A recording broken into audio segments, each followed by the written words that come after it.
से चिनरिया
किराना स्टोर बलभद्रपुर, उनकी तरफ से 100 रुपया घर मालिक का व्यवहार और 10 रुपया हमारी कंपनी को पुरस्कार।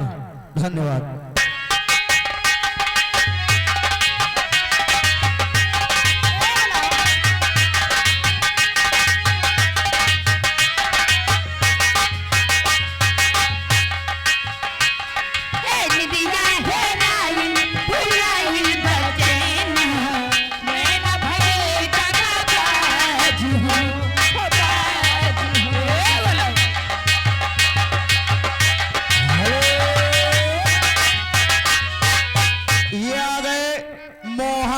ग्राम प्रधान इसी गांव के 101 रुपया घर मालिक का व्यवहार, 20 रुपया हमारी कंपनी को पुरस्कार। धन्यवाद।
किशोर रमनगरा, उनकी तरफ से घर मालिक को 100 रुपया व्यवहार, घर मालिक के लिए पार्टी का धन्यवाद।